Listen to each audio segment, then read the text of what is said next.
Hello, I am Josh, and I'm going to interview a agriculture specialist, and this is for our thesis project. So, may I know your name, sir? Hello pa. My name is Bertrand Dion Rosario. Okay, Brethren Rosario. So, um, this is for the profile lang. So, your professional background is agriculture specialist, right? Yes pa. Okay. How many years of experience, by the Uh, way? Around 2 years pa. 2 years. Experience with IoT-based systems or aquaponics, extensive, some experience or no experience at all. Some experience. Some experience.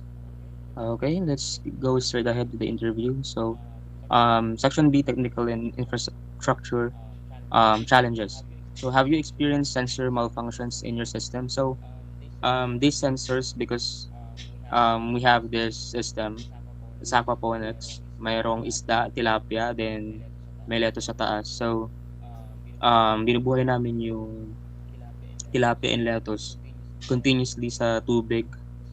So, iisa sila. Then, ang pinaka main feature namin dito, automation and monitoring via app. So, for example lang na meron kang ganitong system, maka-experience ka ba ng sensor malfunctions?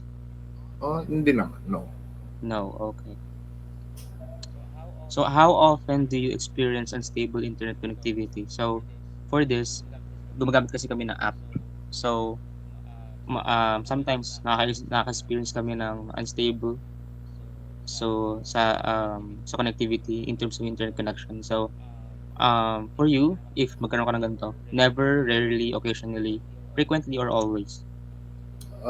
Never naman. Stable naman yung internet. Okay. So, do you have backup power for your IoT system in case of outages, like generator? No. No. Are you using a local server, which is for data storage or processing? So, much more on a technical terms. Raspberry Pi, we are using ESP32 or Arduino. So, for example, magkakaroon ka ng ganito, gagamit ka ba? Yes or no? No. Okay. How reliable is the data received from your sensors? So, yung sensors, magpapadala siya ng data sa application na mamomonitor mo, and sasabihin nito kung ganito ba, may na-sense ba na ganito or tumaas yung ganito, bumaba. So, magiging reliable kaya yung gano'ng information? Very reliable, somewhat unreliable, or not sure? I think somewhat reliable naman. Okay.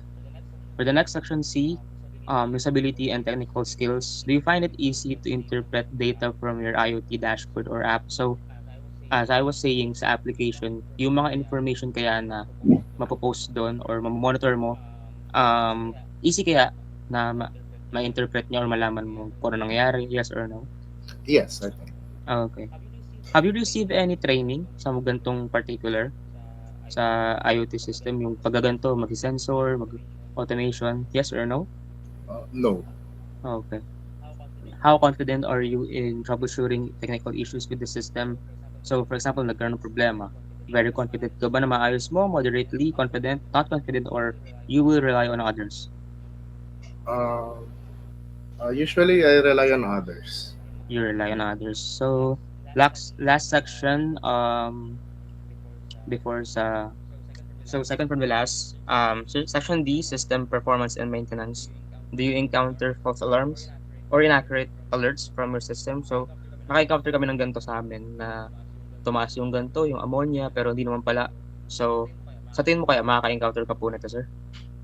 Yes. Yes. So, how frequently do you need to calibrate your sensors? So, calibrate is to like aayusin kung may mga problema or i-align sa data. So, weekly, monthly, rarely, or never, not sure. Um, I think best yung weekly. Weekly, okay. Tama for weekly maintenance. So, has your system ever failed to automate on unessential functions? Kasi kami po, nagkaroon kami ng problema sa dalawang pump namin. So, hindi siya nag-dispense ng vinegar and baking soda mixture. So, para yun sa pag-balance ng tubig sa pH level. So, Sa tingin niyo po kaya maka-encounter kayo ng ganito? Yes or no? Yes. Okay. Lastly, for this section, how satisfied are you in the overall reliability of your IoT system? So, pag nagkaroon po kayo ng ganitong automated or monitoring system, very satisfied po ba kayo? Satisfied, dissatisfied, or very dissatisfied? I think I'd be very satisfied. Okay. Section E, adaptation barriers, which is the last one. So, did cost influence your decision to adapt or delay IoT integration? So, um, in terms lang to ng cost, kasi kami umabot kami ng 50,000 for this. So, nearly 60,000. So, may ganun po kasi yung cost sa ganitong system. So, kung kayo po ba ganun, 50 to 100K, something, um, ma makapekto po ba ito na ituloy nyo yung system? Yes or no? Yes, yes. Okay. Do you think the IoT system has significantly improved your aquaponics performance? So, if, let's say, or given na may ganito po kayo, tingin niyo po ba mag-i-improve yung pagmo-monitor or mas mapapadali?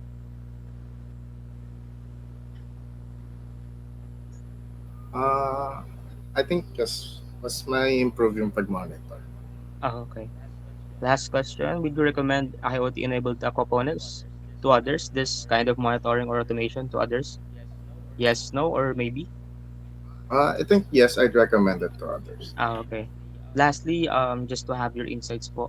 So, recommendations to our system. Ano po bang masasabi ninyo? Uh, sa tingin ko naman okay naman siya yung like mismong prototype niya. But like just make sure lang na siguro walang chemicals so yung mga isda hindi sila ma-affect by that. Mhm.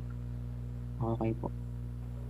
So, we're working on that naman po and safe naman po sila. So, na-revisions namin na nagawa na po namin yung revisions na sinabi ng panelists. So, thank you so much po, Mr. Brethren Rosario. So, I'm going to end the recording now po. Thank you so much po. Thank you.